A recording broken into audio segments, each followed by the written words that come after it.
سوال ہے یہ عظمت جاوید کی طرف سے. ریسپیکٹڈ علامہ صاحب، مجھے لگتا ہے یہ سوال یو کے سے ہے.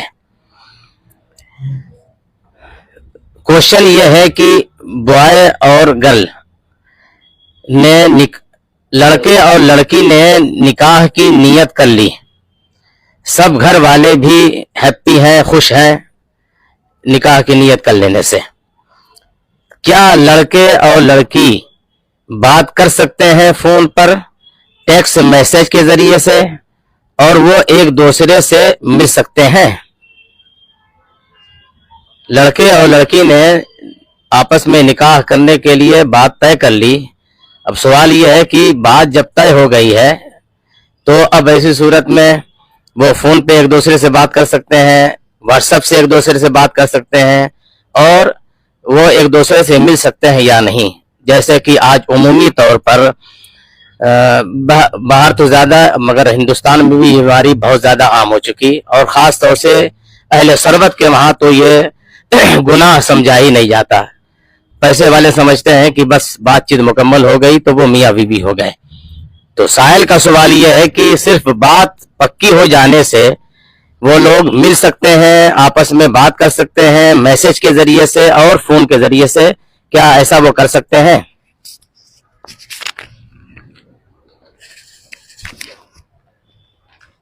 اللہ تعالی اور اس کے رسول اکرم صلی اللہ علیہ وسلم نے اجنبی مرد عورت کو مخلوط ہونے، ایک دوسرے پر نظر ڈالنے سے منع کیا.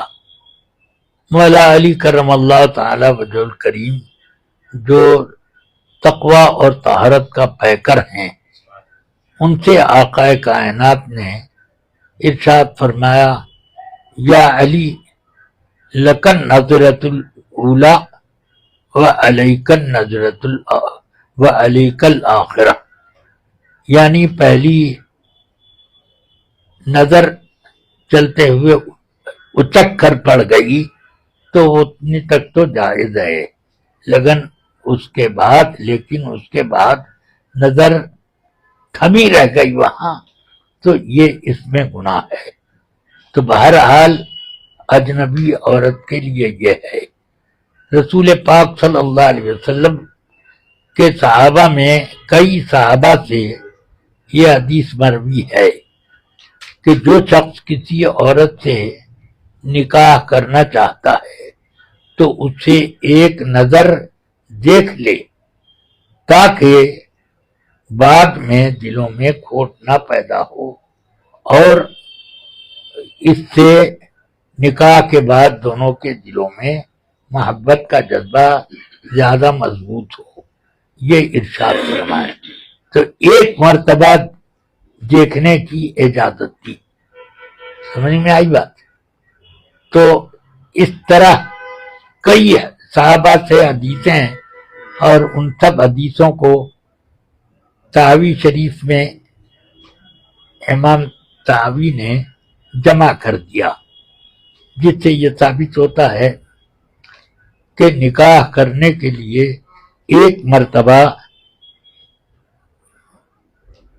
مرد اپنے ہونے والی منکوحہ یا جس سے نکاح کا ارادہ ہے اس کو دیکھ سکتا ہے، بس اتنا، اس سے زیادہ کی اجازت نہیں.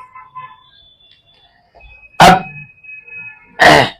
کتنی ہی مضبوط منگنی ہوئی ہو، اس میں ٹوٹنے کا اندیشہ ہو کہ نہ ہو، سب کچھ ہو، مگر اجنبیت تو قائم ہے. اس بنا پر، اجنبیت کی بنا پر ان کا ایک ساتھ بات چیت کرنا، ٹیلی فون پر ایک دوسرے سے رابطہ رکھنا، یا کہیں بے تکلفی سے ایک دوسرے کا ہاتھ ملانا، یا اور کوئی ایسا کام جو شرعاً ناجائز ہے، وہ ان سے قائم رکھنا یہ سب ناجائز ہے۔ ہندوستان، پاکستان اور ماریشس اور افریقہ وغیرہ ہونے کی وجہ سے وہ حلال نہیں ہو جائے گا۔ سمجھ میں آیا؟ جو حرام ہے وہ حرام رہے گا۔ میں نے تو بعض ملکوں میں ایسے دیکھا کہ رشتہ طے ہوا اور دونوں ایک دوسرے کے ساتھ رہتے ہیں، آتے جاتے ادھر ادھر گھومتے ہیں اور تنہائیوں میں بھی رات گزارتے ہیں ساتھ ساتھ، ایسا بھی ہوتا ہے۔ اور یہ سب سراسر حرام ہے، اور نہ جانے اس میں ارتکاب معصیت کبریٰ ہو جاتی ہے کہ نہیں، اللہ بہتر جانے۔ مگر یہ سب کام حرام ہے، چاہے وہ لوگوں کے مجمع میں ایک دوسرے سے ملیں اور چاہے وہ تنہائی میں ملیں، دونوں صورتیں ناجائز ہیں۔ اس لیے یہ کہ منگنی ہو گئی، بہت پکی ہو گئی، پکی بھی چٹک جاتی ہے اور کچی پکی ہو جاتی ہے، یہ سب نہیں دیکھا جاتا، بلکہ نکاح شرط ہے۔ جب اللہ کی ایک عبادت فرض ہو جائے کسی عورت پر کہ اسے خانہ کعبہ میں حج کے لیے جانا ہے، تو وہ کسی اجنبی کے ساتھ نہیں جا سکتی، اتنے اہم کام کی ادائیگی کے لیے وہ نہیں جا سکتی۔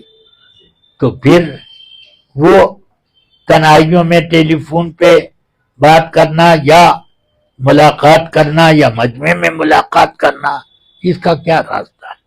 دونوں نکاح سے قبل بالکل اجنبی ہیں۔ اس لیے منگیتر منگیتری یہ سب جو ہیں، جب تک عقد نکاح نہ ہوا اجنبی ہیں، اور اجنبیوں کی طرح دونوں